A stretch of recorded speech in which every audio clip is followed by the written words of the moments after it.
Hello guys. आज हम करेंगे ધોરણ 8 વિષય ગુજરાતીમાં પહેલો પાઠ આ તો ઈ97 આવાસ, જેમાં સ્વાધ્યાયની આપણે ચર્ચા કરીશું. પહેલો પ્રશ્ન છે, કાવ્યની જે પંક્તિ તમને યાદ રહી તે ગાઓ. એમાં તમારે મનપસંદ હોય તો તમે ગાવી શકો છો. પછી ઈશ્વરનું આપેલો તમને શું ગમે એ તમારું લખવાનું છે. તમને નવરું ગમે કેમ એ તમારું લખવાનું છે. નવરાશના સમયમાં તમને શું શું કરવું ગમે એ તમારું લખવાનું.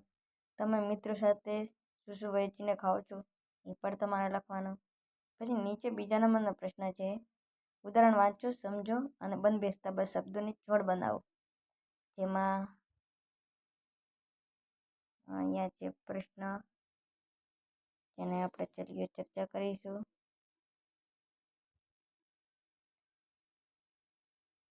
જેમાં આવાસ તો ઘર, ધુરા તો દૂસરી, ઉતાવળ તો અધીરું, મહેમાન તો અતિથિ, ક્ષમતા તો ગજુ.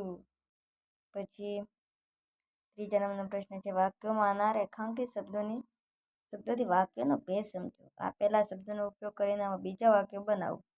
એમાં છે ઉદાહરણ, ટીમ ઇન્ડિયાની આજની T20 મેચમાં મહેમાન ટીમને ટોચ ચટાડી. તેમાં ત્રણ છે, તો આપણે દાસ સ્વામી છે પહેલું.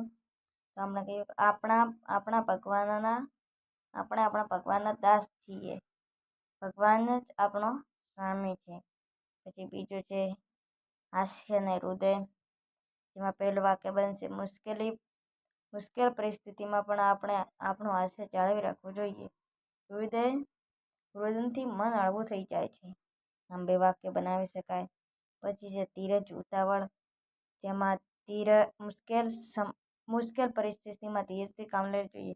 એમાં ધીરજ આવી ગયું. પછી ખોટી ઉતાવળ ક્યારેય કામને બગાડે છે. તો અહીંયા ઉતાવળ પણ આવી ગયો જઈ શકો છો. પછી છે અખંડ અને ખંડિત. તો મંદિરમાં માતાજીની અખંડ જ્યોતના દર્શન કરીને મન રાજી થઈ ગયું. જેમાં અખંડ આવી ગયું છે. અહીંયા મંદિરમાં ક્યારે પણ ખંડિત મૂર્તિ સ્થાપિત કરવી જોઈએ નહીં. ખંડિત એટલે જૂની, અહીંયા ખંડિત પણ આવી ગઈ. પછી ચોથા નંબરનો પ્રશ્ન આપણે જોઈએ, કાવ્યના આધારે એક શબ્દમાં જવાબ આપો. જેમાં પહેલો છે, કોણ સ્વામી કે દાસ નથી. જેમાં મનુષ્ય આવશે પહેલાનો જવાબ. પછી બીજાનો જવાબ, આનંદથી શું ખાવાનું છે. બીજામાં આવે છે, એ જે પીરસે તે. પોતાના કોને ગણવાના છે. એમાં છે એના ચંદને. ચોથા નંબર પર છે, પ્રત્યેક ક્ષણે હેતનું શું વેર છે. જેમાં આશ આવશે. અખંડ શું ચાલે છે. તો ચીચોડો આવશે. શક્તિ મુજબ શું ઉપાડવાનું છે. તો દૂસરી આવશે. જે સૌ સાથે શું વેચીને ખાવાનું છે. તેમાં રામ રોટી આવશે.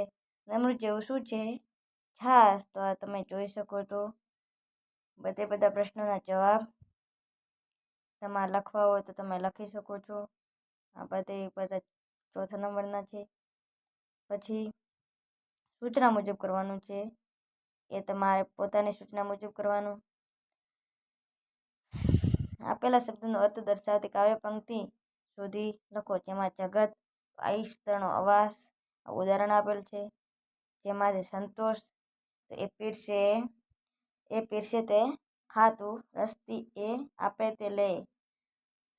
સંભાવ, એના જનને તારા ગણીને એ રાખે તેમ રહે. પ્રવૃત્તિ, તું નવરો નવ રેજે. અહીંયા છે ને અલ્પ કહેવાય, અલોપ ચિહ્ન. જેની જગ્યાએ આપણે રેજેની જગ્યાએ રેજે પણ લખી શકીએ. અહીંયા શું અલ્પ થયેલું છે, અલોપ હે. એમાં આપણે ર હે જે આવી શકે છે. તું નવરો નવ રહેજે વહેજે. ધીરજ, તે અથરો નવ થાજે. જાવા નવ રેજે વળી ચોટી. શું સાથે વેચીને લખજે રામની દીધેલ રોટી.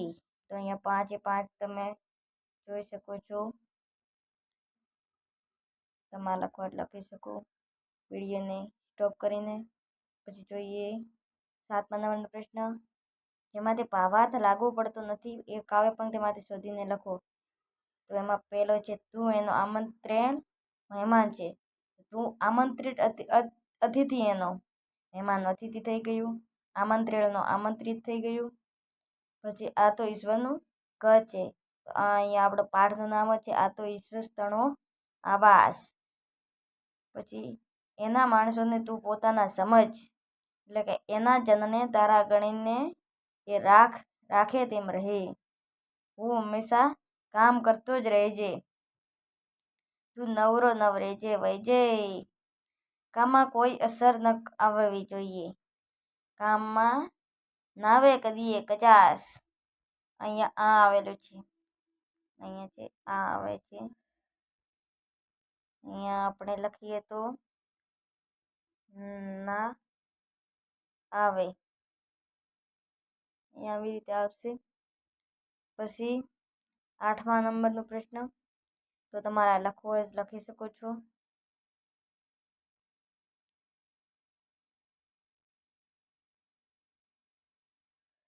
હવે આપણે આગળ જઈએ, જેમાં મોટા મોટા પ્રશ્નો છે. ઈસ્તણો આવાસ સાને કયો છે અને સાથી, તેમાં લખી શકો છો. તમે જવાબમાં વિડીયોને સ્ટોપ કરીને પછી બીજા નંબરનો પ્રશ્ન, જેમાં તમે આ લખી શકો છો.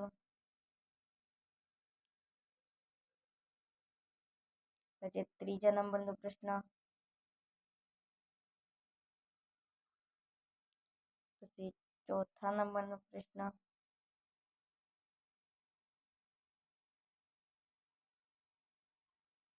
પછી 5મા નંબરનો પ્રશ્ન, પછી 6ઠા નંબરનો પ્રશ્ન.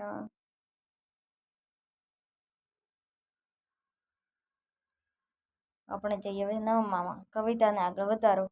એ તમારે પોતાની ચોપડીમાંથી જ લખવાની છે. અહીંયા આપેલી છે, ચોપડીમાં ન મળે તો અહીંયાથી તમે લઈ શકો છો. પછી અહીંયા છે આ કવિતા. તો તમે મારી ચેનલ પર નવા હો, મારા વિડીયોને લાઈક અને સબસ્ક્રાઈબ કરજો.